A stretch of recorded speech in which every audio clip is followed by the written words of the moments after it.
નમસ્કાર મિત્રો, આપ સૌનું હાર્દિક સ્વાગત છે। તો ચાલો નજર કરીએ ગુરુ ગ્રહના ગોચર ઉપર। આ વખતે 2 જૂન 2026ના રોજ ગુરુ ગ્રહ તેમની ઉચ્ચ રાશિમાં ગોચર કરવાના છે। તો આપણે સમજીએ કે અલગ અલગ રાશિના જાતકો ઉપર તેનો શું પ્રભાવ પડશે। સૌપ્રથમ આપણે સમજી લઈએ કે ગુરુ ગ્રહ એ શુભ ગ્રહ પૈકીનો એક ગ્રહ છે। તો તેની અસર સામાન્ય રીતે દરેક જાતકો ઉપર શુભ થતી જોવા મળશે, પરંતુ કઈ રાશિના જાતકોને તેમના લાઈફના કયા ફેક્ટરમાં ગ્રોથ જોવા મળશે અને તેમને શું ફાયદો થશે તે અંગે આપણે નજર કરીએ। સૌપ્રથમ વાત કરીશું મેષ રાશિની। તો મેષ રાશિના જાતકો માટે આ ગોચર તમને નવી મિલકત અપાવી શકે છે। ઘણા સમયથી ક્યાંક તમે વિચારતા હોવ કે તમારું ઘર બને અને ઘરનું સપનું સાકાર થાય, તો આ ગોચર દરમિયાન તમને એ વસ્તુ ફલિત થતી જોવા મળી શકે છે। આ સિવાય માતાનો પ્રેમ પણ આ ગોચર દરમિયાન તમને સવિશેષ પ્રાપ્ત થશે। વાહનોનું સુખ પણ આ ગોચર દરમિયાન તમને સારામાં સારું પ્રાપ્ત થતું જોવા મળી શકે છે। તમે તમારી ડ્રીમ કાર પણ આ ગોચર દરમિયાન લો તેવી એક શક્યતા છે। હવે વાત કરીએ વૃષભ રાશિની। તો વૃષભ રાશિના જાતકો માટે ગુરુ ગ્રહનું આ ગોચર તમારા 3જા ભાવમાં થઈ રહ્યું છે, જેને પરાક્રમ સ્થાન તરીકે ઓળખવામાં આવે છે। આ ગોચર દરમિયાન તમે કોઈ નવા એફર્ટ્સ કરવાનું શરૂ કરી શકો છો, કોઈ નવી દિશામાં। ભાઈ બહેનો સાથેના તમારો જે સંબંધો છે તેમાં પણ સારામાં સારો પ્રેમ તમને એકબીજાનો પ્રાપ્ત થતો જોવા મળશે। આ સિવાય આ ગોચર દરમિયાન ટૂંકી મુસાફરી કોઈ ધાર્મિક તીર્થ સ્થળમાં તમે કરતા જોવા મળી શકો છો। હવે વાત કરીએ મિથુન રાશિ। તો મિથુન રાશિના જાતકોની વાત કરીએ તો તેમના માટે ગુરુ ગ્રહનું આ ગોચર તમારા 2જા ભાવમાં થઈ રહ્યું છે। આ ગોચર દરમિયાન તમને કુટુંબના વ્યક્તિઓથી સવિશેષ લાભ પ્રાપ્ત થતો જોવા મળી શકે છે। આ સિવાય તમારા પરિવારમાં એકતા પણ વિશેષ જોવા મળશે। ધન લાભ પણ તમને પ્રાપ્ત થાય તેવી આ ગોચર દરમિયાન શક્યતાઓ જણાઈ રહી છે। વાણીથી વિશેષ લાભ તમને આ ગોચર દરમિયાન થઈ શકે છે। હવે વાત કરીએ કર્ક રાશિ। તો કર્ક રાશિ માટે આ ગોચર તમારા પ્રથમ ભાવ કહેતા કે લગ્ન ભાવમાં જ થઈ રહ્યું છે। તમારા આત્મવિશ્વાસમાં આ ગોચર દરમિયાન વિશેષ વધારો થતો જોવા મળશે। પ્રતિષ્ઠા પણ તમારી વધી શકે છે। સ્વાસ્થ્યમાં પણ જો અગાઉ કોઈ રોગના કારણે થોડી નબળાઈ તમે અનુભવતા હો તો બની શકે છે કે આ ગોચર દરમિયાન તમારા સ્વાસ્થ્યમાં સુધારો જોવા મળી શકે છે। ભાગ્યમાં પણ અભિવૃદ્ધિ થતી હોય તેવું આ ગોચર દરમિયાન તમે અનુભવી શકો છો। હવે વાત કરીએ સિંહ રાશિ। તો સિંહ રાશિના જાતકો માટે આ ગોચર તમારા 12મા ભાવની અંદર થઈ રહ્યું છે। ખર્ચમાં થોડો ઘણો વધારો થઈ શકે છે। જો તમે વિદેશ જવાનું પ્લાનિંગ કરી રહ્યા હોય તો બની શકે છે કે વિદેશની યાત્રા પણ તમારી ફળીભૂત થઈ શકે છે। આધ્યાત્મિકતા અને આંતરિક વિકાસ પણ આ ગોચર દરમિયાન તમારો થતો તમે અનુભવી શકો છો। હવે વાત કરીએ કન્યા રાશિની। તો કન્યા રાશિના જાતકો માટે આ ગોચર તમારા 11મા ભાવમાં થઈ રહ્યું છે, જેને ઈચ્છા પૂર્તિનું સ્થાન જ્યોતિષ શાસ્ત્રમાં કહેવામાં આવ્યું છે। આવકમાં વિશેષ લાભ તમને આ ગોચર દરમિયાન થઈ શકે છે। નવા સંપર્કો તમારા સ્થપાઈ શકે છે। નવા મિત્ર તમારા બની શકે છે, મિત્ર વર્તુળમાં તમારો વધારો થઈ શકે છે અને તમારી ઈચ્છાઓ જે અત્યાર સુધી રિઝલ્ટમાં પરિણમતી નહોતી તે તમે આ ગોચર દરમિયાન ફળીભૂત થતી અનુભવી શકો છો. તુલા રાશિની વાત કરીએ તો તુલા રાશિ માટે ગુરુ ગ્રહનું આ ગોચર તમારા 10મા સ્થાનમાં થઈ રહ્યું છે, જેને કર્મનું સ્થાન કહેવામાં આવે છે. તો આ ગોચર દરમિયાન તમે ક્યાંક નવી નોકરી માટે પણ પ્રયત્ન કરી શકો છો. તમારી કીર્તિ વધે તેવી પણ શક્યતાઓ હાલ જણાઈ રહી છે. કેરિયરની અંદર વિશેષ તકો પ્રાપ્ત થાય તેવું પણ બની શકે છે. બિઝનેસ પણ જે તમે કરતા હોય તેના પ્રમાણમાં સવિશેષ વધે તેવી પણ એક શક્યતા હાલ જણાઈ રહી છે.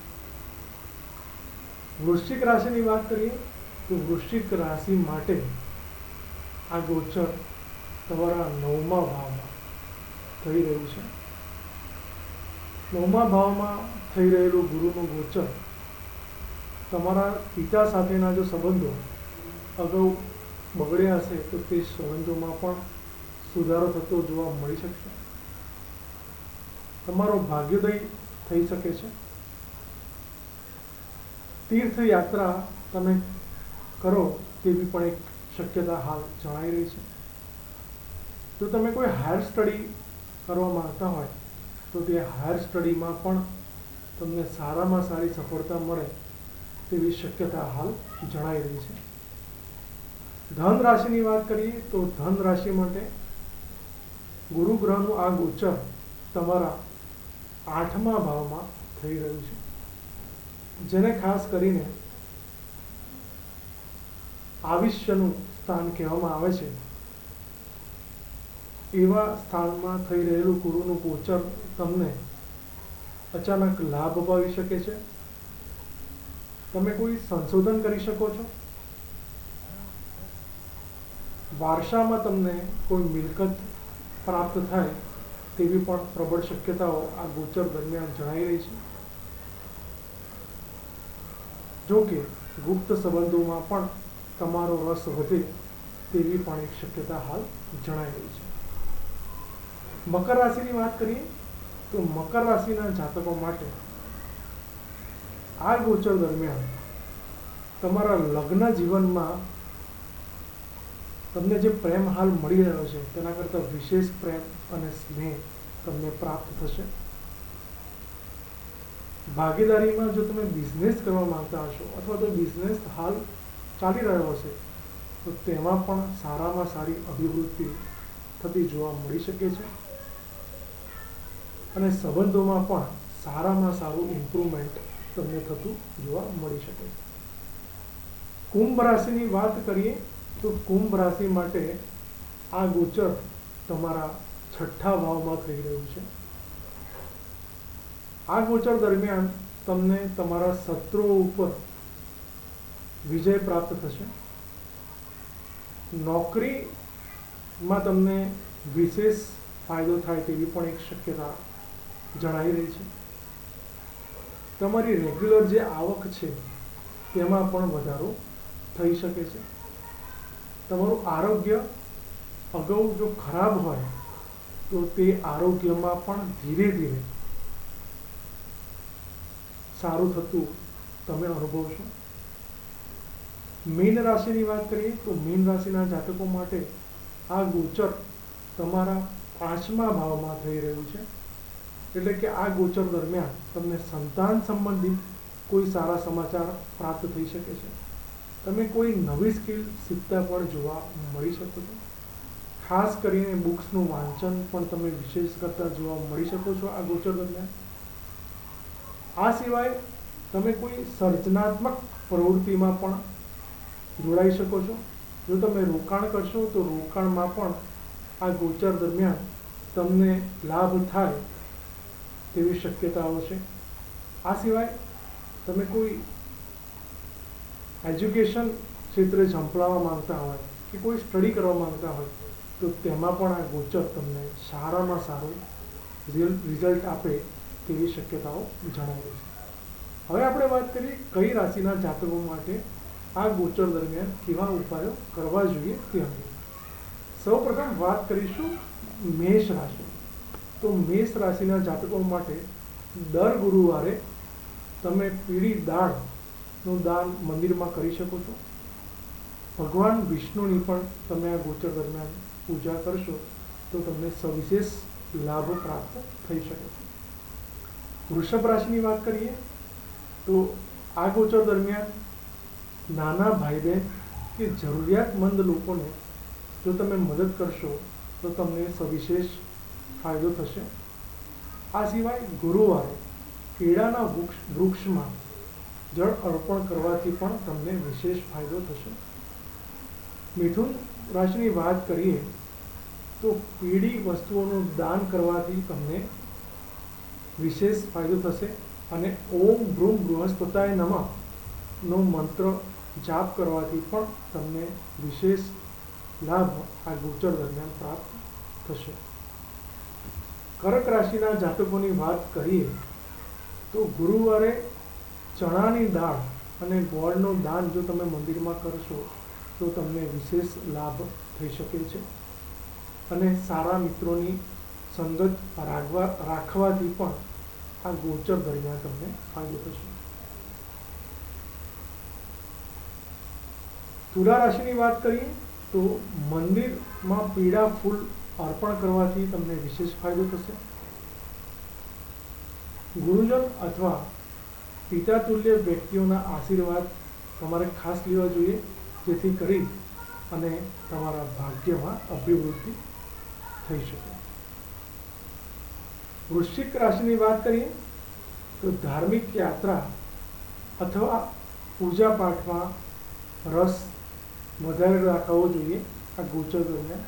અને ગુરુવારના દિવસે જો તમે કેળાનું દાન કરશો તો આ ગોચર દરમિયાન તમને સવિશેષ ફાયદો થતો જોવા મળી શકે છે.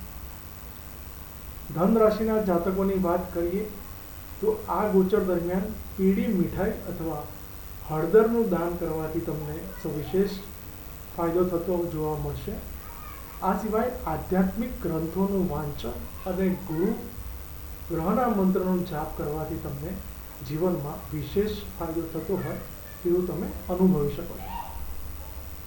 મકર રાશિની વાત કરીએ તો મકર રાશિના જાતકોએ આ ગોચર દરમિયાન ખાસ જીવનસાથી અને ભાગીદારો સાથે સારો વ્યવહાર કરવો જોઈએ. તેનાથી તમને વિશેષ ફાયદો તમારા ભાગ્યમાં થશે. અને ગુરુવારે ગાયને ચણાની દાન ખવડાવવાથી પણ તમને વિશેષ લાભ પ્રાપ્ત થઈ શકે છે. કુંભ રાશિના જાતકોની વાત કરીએ તો કુંભ રાશિના જાતકોને ગરીબોને દવા અથવા ભોજનમાં મદદ કરવાથી તમને વિશેષ ફાયદો થઈ શકે છે અને ભગવાન વિષ્ણુના મંત્ર જાપ કરવાથી પણ તમને આ ગોચર દરમિયાન સારામાં સારો લાભ પ્રાપ્ત થઈ શકે છે. મીન રાશિના જાતકોની વાત કરીએ તો ભગવાન વિષ્ણુની પૂજા અને વિદ્યાર્થીઓને પુસ્તકોનું દાન અને પીળી વસ્તુના દાનથી તમને લાભ પ્રાપ્ત થાય તેવી શક્યતા છે. ઓમ નમઃ શિવાય.